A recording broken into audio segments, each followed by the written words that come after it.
네, 이번 시간은 효과적인 클라우드 네이티브 추진을 위한 준비와 사례입니다. 아무래도 클라우드 네이티브로 추진을 계획하고 계신 분들에게 조금 더 효과적일 것 같긴 한데요. 전체적인 순서를 좀 말씀을 드리면 클라우드 네이티브 추진할 때 필요한 개념들, 그리고 어떤 것들이 준비가 되어야 되는지, 그리고 장점을 말씀드리고요. 클라우드 네이티브 추진할 때 장점만 있지는 않습니다. 해결해야 되는 고민들도 있어서 이것들 고민할 수 있는 내용들, 그리고 이것들을 좀 해결하기에 도움을 드릴 수 있는 저희 회사가 제공하고 있는 플랫폼, 저희가 경험했던 사례를 같이 말씀드리도록 하겠습니다.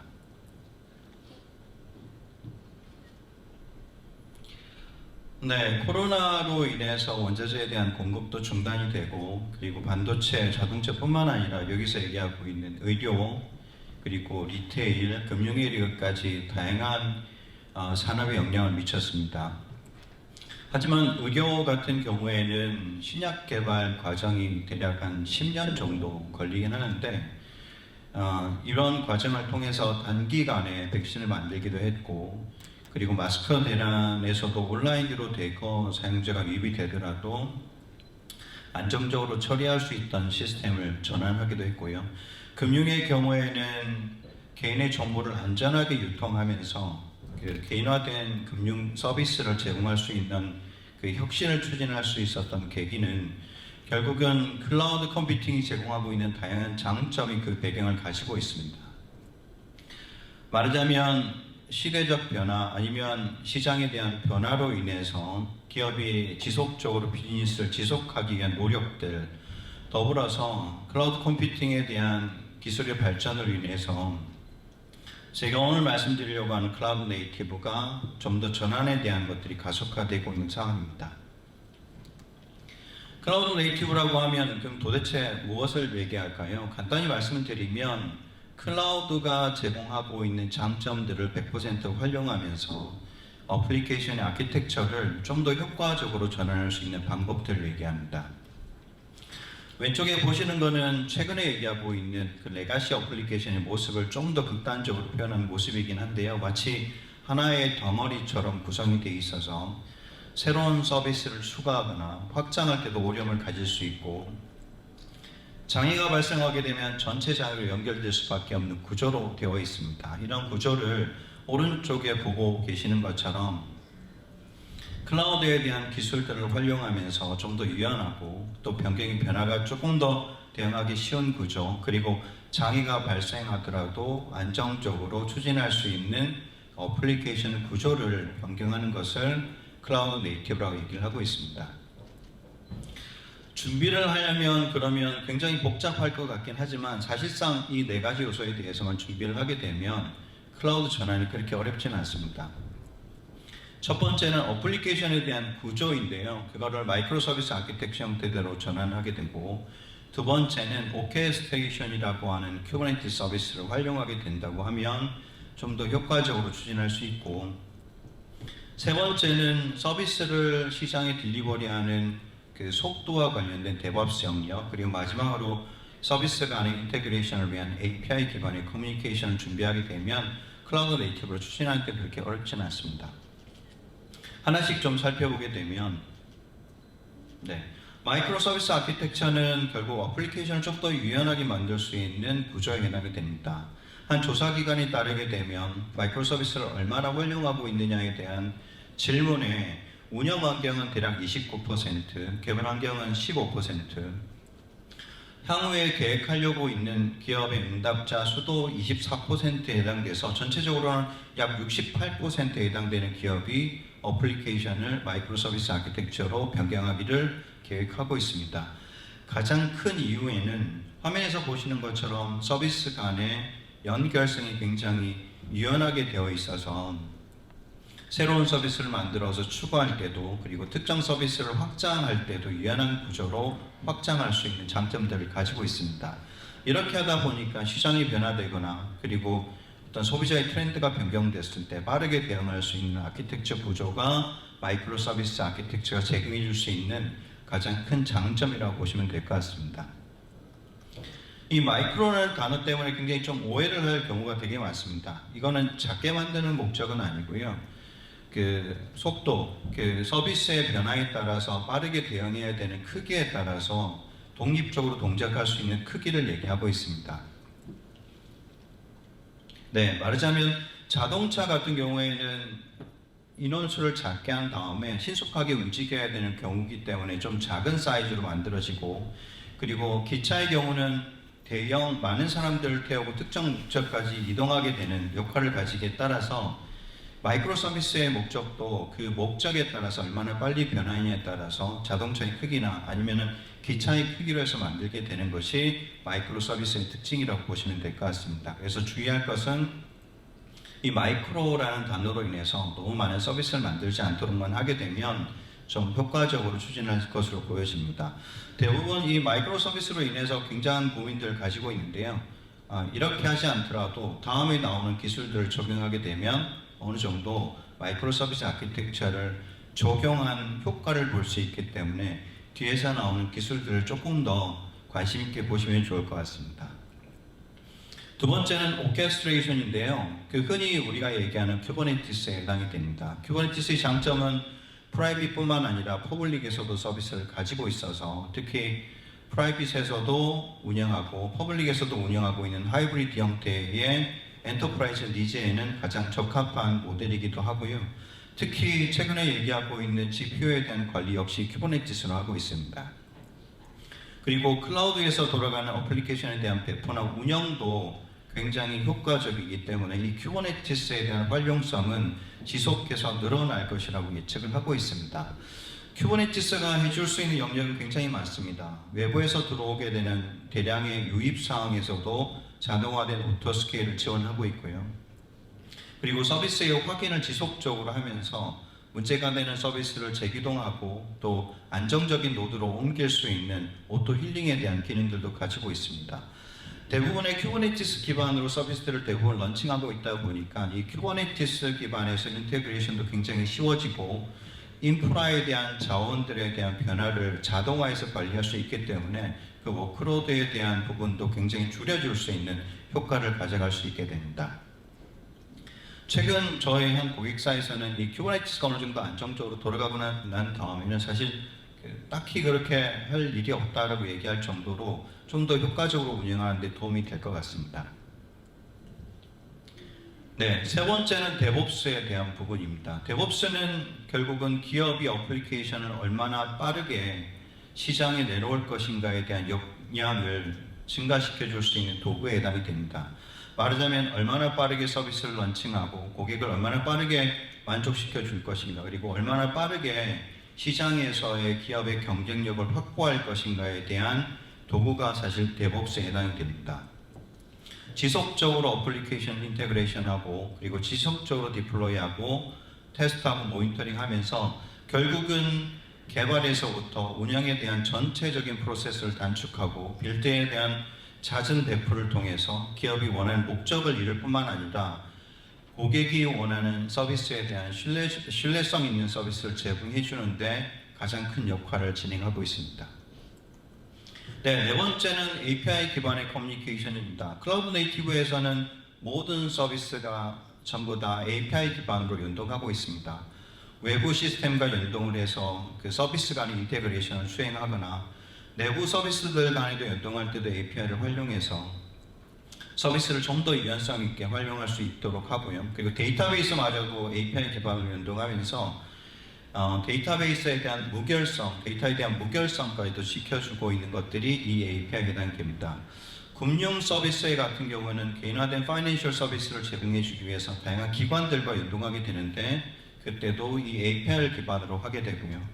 그리고 기업이 가지고 있는 상품을 다양한 채널을 통해서 공급하기 위한 연동 과정에서도 이 API를 활용하고 있습니다. 그래서 이 API는 전체적인 서비스에 대한 연동뿐만 아니라 서비스를 확장성 있게 만드는데 가장 효과적이고, 특히 API를 통해서 개발하는 영역에 있어서는 개발에 대한 중복성 그리고 개발에 대한 관리를 효과적으로 할 수 있기 때문에 이 API는 클라우드 네이티브를 추진하는 데 있어서 가장 필수적인 요소라고 보시면 될 것 같습니다. 네, AI도 마찬가지입니다. AI 기술을 통해서 시스템과 연동할 때도 그 AI와 시스템 간의 브릿지 역할을 하는 것들이 API이기 때문에 API 도입을 통해서 향후에 나아갈 AI에 대한 준비도 해나가시면 좋을 것 같습니다. 네, 결과적으로는 클라우드 네이티브를 통해서 가져가게 되는 비즈니스적인 장점은 맥킨지에서는 이렇게 얘기하고 있습니다. 유연한 구조에 따라서 개발에 대한 생산성 측면에서는 30%까지 향상시킬 것으로 예상하고 있고, 자동화된 메커니즘을 통해서 그 결함에 대한 부분들도 60%까지 줄여줄 수 있을 것이다. 그리고 새로운 기술에 대한 도입은 구성원들에 대한 모티베이션도 향상시켜 줄 거고, 무엇보다도 타임 투 마켓, 리드 타임에 대한 부분들을 줄여줘서 그 타임 투 마켓에 대한 부분들도 60%까지 향상시켜 줄 거라 얘기하고 있습니다. 앞에서 언급했던 이 쿠버네티스는 그 베어메탈이나 VM하고는 다르게 굉장히 옵티마이즈해서 컴퓨팅 파워를 사용하고 있기 때문에, 그리고 리드 타임을 줄여줄 수 있기 때문에 비용적인 절감들을 가져갈 수 있고요. 특히 타임 투 마켓을 통해서 시장을 장악하고 비즈니스를 지속할 수 있는 가장 방법이 클라우드 네이티브라고 보시면 될 것 같습니다. 네, 뭐 장점만 있지는 않습니다. 클라우드 네이티브는 단점도 있고 극복해야 될 챌린지 요소들도 있는데요. 그래프에서는 제시하고 있는 것은 마이크로 서비스를 적용할 때 가져가게 되는 생산성에 대해서 얘기를 하고 있습니다. 오히려 초기 도입되는 모노틱 방법보다 오히려 생산성이 떨어지는 경향이 있긴 하나, 시간이 지나면서 그 생산성은 올라가게 되어 있는데 그 이후에는 문화적인 변화입니다. 기존의 모노틱 방법으로 개발하는 방법에서 클라우드 네이티브 방법인 확장성 있고 유연할 수 있는 방법으로 개발할 수 있는 마인드셋에 대한 변화가 더 필요하고, 두 번째는 협업하기 위한 도구도 활용하겠으나 개발 조직과 운영 조직이 같이 커뮤니케이션 할 수 있는 프로세스에 대한 준비도 필요합니다. 그리고 대부분 클라우드 네이티브는 기술과 도구를 굉장히 많이 활용하고 있기 때문에 충분한 이해가 좀 필요합니다. 그래서 그만큼에 대한 시간에 대한 투자들이 또 필요하고, 시큐리티가 가장 걸림돌이 될 수 있는데요. 시큐리티도 기존의 모습보다는 좀 더 선진화된 모습의 시큐리티로 변화했을 때 결국은 클라우드 네이티브를 현공적으로 추진할 수가 있게 됩니다. 같은 회에서 얘기하고 있는 클라우드 네이티브 추진할 때 아키텍처가 알아야 되는 기술적인 스코프에 해당이 됩니다. 분석 과정에서는 API 기반으로 디자인도 해야 되고, 이벤트 드리븐 아키텍처도 알아야 되고, 클라우드 인프라 측면에서는 컨테이너뿐만 아니라 인프라에서 코드도 알아야 되는, 그리고 모니터링 로깅에 대한 체계도 알아야 돼서 굉장히 알아야 되는 복잡성이 굉장히 증가하고 있습니다. 하지만 이런 복잡성을 해결하고 극복할 때 비로소 클라우드가 제공하고 있는 장점들을 100% 활용할 수 있게 되고요. 최근에는 플랫폼은 이런 복잡성들을 해결해 주기 위한 플랫폼 엔지니어링 개념을 포함시켜서 좀 더 쉽게 클라우드 네이티브를 추진할 수 있도록 하고 있어서 도구에 대한 선택도 굉장히 중요한 요소라고 보시면 될 것 같습니다. 전체적으로 한 번에 클라우드 네이티브로 추진한다고 하면 크게 문제가 되지는 않을 것 같습니다. 하지만 단계별로 전환하게 되면 기존 SH의 시스템과 클라우드 네이티브 시스템이 병행하게 되는 인터링 기간을 가지게 될 것 같습니다.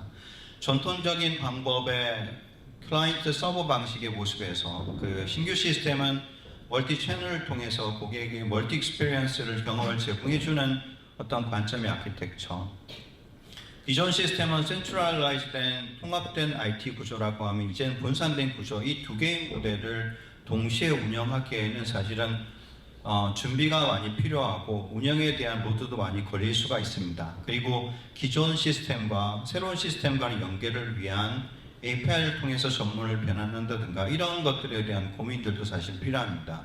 그래서 클라우드 네이티브로 추진할 때에는 반드시 기존에 갖고 있었던 시스템과의 어떻게 연계할 것인가, 운영할 것인가에 대한 고민들을 같이 하게 된다고 하면 성공적으로 클라우드 네이티브를 추진할 것으로 예상하고 있습니다. 과연 그러면 어떻게 하면 이 클라우드 네이티브를 좀 더 효과적으로 추진할 수 있을까요? 방법은 도구를 잘 선택하는 것과 그리고 전문가를 포함하고 있는 파트너와 함께하면 가장 잘 쉽게 할 수 있고, 저희 회사가 다양한 경험을 통해서 클라우드 네이티브를 추진하고 있기 때문에 저희 회사는 하게 되면 좀 더 효과적으로 추진할 것으로 생각하고 있습니다. 저희 회사는 지금 보시는 총 4가지의 서비스, 클라우드 네이티브 추진할 때 필요한 기술들을 통합해서 모더나이제이션 플랫폼으로 제공하고 있습니다. 그 첫 번째는 컨테이너를 관리하기 위한 컨테이너 플랫폼, 쿠버네티스 플랫폼. 두 번째는 API 게이트웨이를 자동화해서 프로비저닝하고 API를 관리하고 있는 API 매니지먼트. 세 번째는 서비스를 빌드하고 배포할 수 있는 DevOps 기술과 마지막은 마이크로 서비스가 가장 필요로 하는 그 persistent에 대한 저장을 하게 된 총 6종에 대한 데이터베이스를 프로비저닝하고 관리할 수 있는 데이터베이스를 포함하여서 원스톱 솔루션을 이제 제공하고 있습니다. 컨테이너 플랫폼은 쿠버네티스를 굉장히 편리하게 운영할 수 있는 거에 가장 핵심적인 피처로 제공하고 있습니다. 보통 기업에서는 이 프라이빗이든 퍼블릭이든 쿠버네티스를 최소 3개에서 많게는 20개 이상까지 운영하고 있는 고객사들이 있습니다. 이거를 매뉴얼하게 관리하기는 사실 쉽지 않은 얘기고요. 저희는 전체적인 클러스터를 데이터를 통합하고 통합된 데이터를 통해서 하나의 화면을 통해서 정보를 제공해서 효과적으로 운영할 수 있도록 하고 변화되는 시큐리티 측면에서 오디트 기능을 제공하고 있어서 보안 측면에서도 안정적으로 운영을 진행하고 있습니다.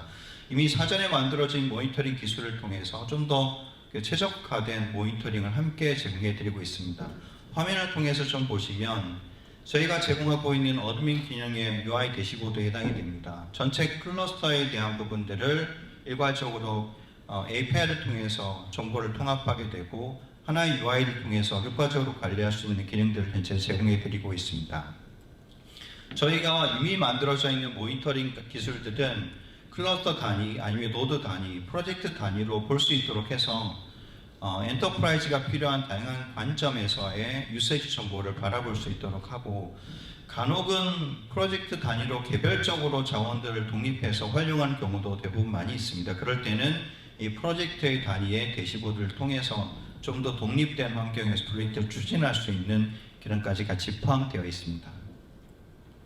네, 두 번째 DevOps는 클라우드 네이티브에서 어플리케이션을 무중단으로 배포할 수 있고 그래서 개발의 편리성을 제공해 주는데 가장 큰 피처로 제공하고 있습니다. 아래에 보시는 게 주로 클라우드 네이티브에서 추진하게 되는 파이프라인에 해당이 됩니다. 개발자가 커밋에서부터 그리고 개발 환경, 운영 환경까지 서비스를 전체적으로 배포하게 되는 전체 프로세스를 하나의 솔루션을 통해서 관리할 수 있도록 하고 그 솔루션들은 변화할 수가 있지 않습니까? 그 변화에 대한 히스토리를 통해서 관리하고 다른 솔루션들과 인테그레이션을 좀 용이할 수 있도록 하는 플랫폼 엔지니어링 관점들을 포함하고 있습니다.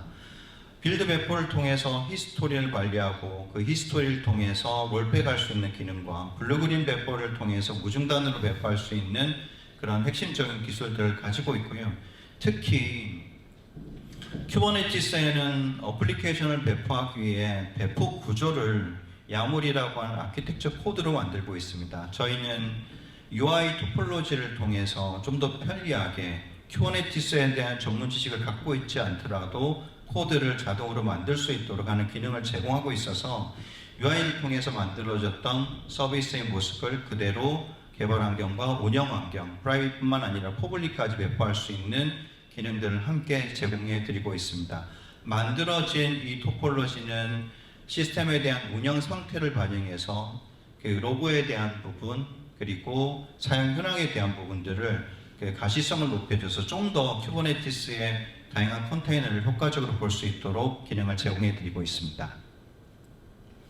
네, 세 번째는 API 매니지먼트에 대한 기능입니다. API 매니지먼트는 게이트웨이도 저희가 프라이빗뿐만 아니라 퍼블릭 게이트웨이를 멀티로 제공해 줄 수 있는 유일한 솔루션에 해당이 되고요. 게이트웨이에 대한 자동화된 프로비저닝 확장에 대한 것도 같이 포함이 되어 있습니다.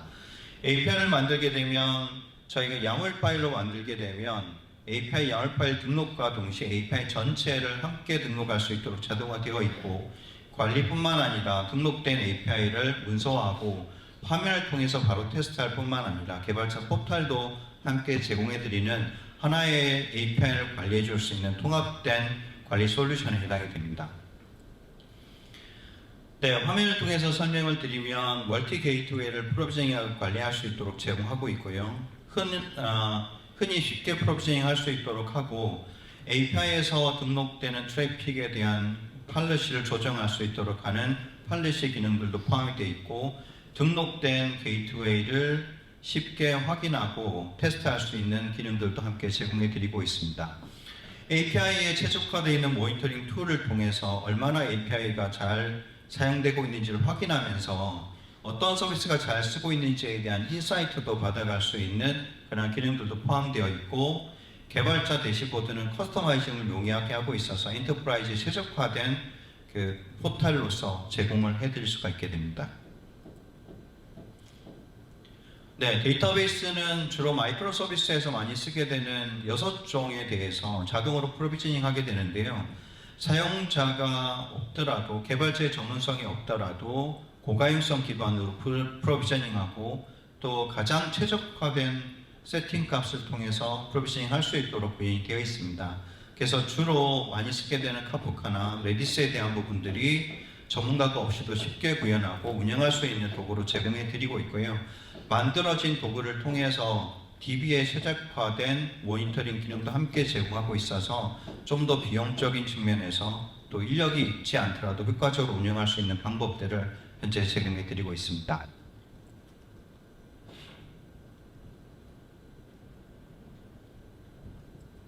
네, 다음은 참고 사례에 대한 부분입니다. 그 A 금융사에 대한 사례인데요. 마이크로 서비스 아키텍처를 도입했던 사례입니다. 금융의 특성상 개인화된 파이낸셜 서비스를 제공하기 위한 목적으로 다양한 서비스를 좀 능동적으로 만들고 빨리 만들고 변화가 좀 필요했고, 두 번째는 웹에서 제공하는 것 외에도 모바일 그리고 챗봇을 통해서 고객에게 다양한 경험들을 제공해 주는 게 가장 근본적인 목적이어서 저희가 마이크로 서비스 아키텍처를 통해서 추진했었고요. 여기에서도 가장 페인 포인트는 프론트 단에서는 마이크로 서비스 아키텍처를 적용했지만 기존의 시스템들은 레가시 형태들을 유지를 하고 있습니다. 그래서 빠르게 변화해야 되는 마이크로와 그리고 안정적으로 유지해야 되는 변화가 느린 시스템 간에 어떻게 하면 좀 더 효과적으로 추진할 수 있을까에 대한 부분들은 저희는 API 허브라는 것들을 예를 둬서 모든 레가시 시스템들이 API화하고 그래서 프론트 단에서는 그 API를 통해서 안정적인 서비스임에도 불구하고 API를 통해서 좀 빠르게 변화시킬 수 있는 그런 구조를 가져가면서 혁신했던 사례입니다. 두 번째는 쿠버네티스에 대한 사례입니다. 엔터프라이즈에서는 주로 시큐리티에 대한 부분들도 있고 그리고 프라이빗을 가지고 있는 노드에 대한 컨트롤빌리티에 대한 부분들도 있어서 메인 사이트를 프라이빗으로 유지하고 그리고 퍼블릭 환경에서는 그 자원들에 대한 확장이나 유연성들을 확보하기 위한 두 가지 환경들을 주로 사용을 했었습니다. 이 두 가지 환경에서도 고민은 어떻게 하면 한번 만들어졌던 애플리케이션을 프라이빗뿐만 아니라 퍼블릭까지도 배포하고 통합적으로 관리할 수 있을까에 대한 부분이었고요. 프라이빗에도 쿠버네티스에 대한 플랫폼, 퍼블릭에서도 쿠버네티스에 대한 서비스를 활용하게 되면서 저희가 제공하고 있는 툴을 통해서 전체적으로 통합해서 하나로 관리하고 있고 어플리케이션도 한번 개발되어진 것을 프라이빗뿐만 아니라 퍼블릭까지 배포하게 되면서 효과적으로 추진했던 사례입니다. 마지막으로 커머스의 사례입니다. 커머스에서는 API 매니지먼트의 도입과 그 DevOps에 대한 툴이 함께 도입됐던 사례입니다. 커머스의 특성상 외부 기관들하고 연계되는 사례가 굉장히 많습니다. 그래서 퍼블릭에서는 API 게이트웨이로 주로 외부와 연동되게 되는 역할로 사용하게 되고요.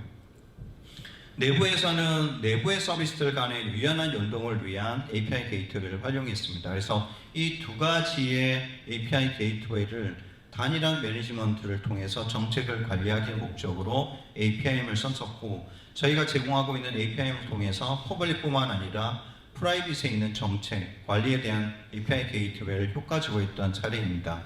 그리고 이 유통의 특성상 굉장히 빠르게 24시간 돌아가야 되는 특성 때문에 저희가 사용하고 있는 데브옵스 툴을 통해서 하루에 한 번이 아니라 하루에 600회시도 배포하고 있는 그 속도 면에서도 굉장히 향상했던 그런 성공적인 사례였습니다. 네, 이렇게까지 말씀을 드렸고 하나로 정리를 좀 해드리면 이 클라우드 네이티브라는 것은 기존의 시스템에 대한 문제를 해결하는 목적도 있긴 하지만 사실은 다음이라고 하는 AI라고 하는 것으로 넘어가기 위해서 가장 필수적인 브릿지 역할을 하고 있습니다. 그래서 전반적으로 클라우드 네이티브가 어느 정도 완성이 되어야 그 다음 기업에서도 다음 AI로 넘어갈 수 있는 그런 효과적인 방법을 클라우드 네이티브가 진행한다고 보시면 될 것 같고, 사실은 필요에 따라서 하기보다는 좀 더 선진화된 모습으로 진행하기 위해서 반드시 필요한 기술이고 또 필수적으로 적용해야 되는 기술이 클라우드 네이티브라고 이해하시면 될 것 같습니다. 네, 여기까지 마치도록 하고요. 오랜 시간 경청해 주셔서 감사합니다.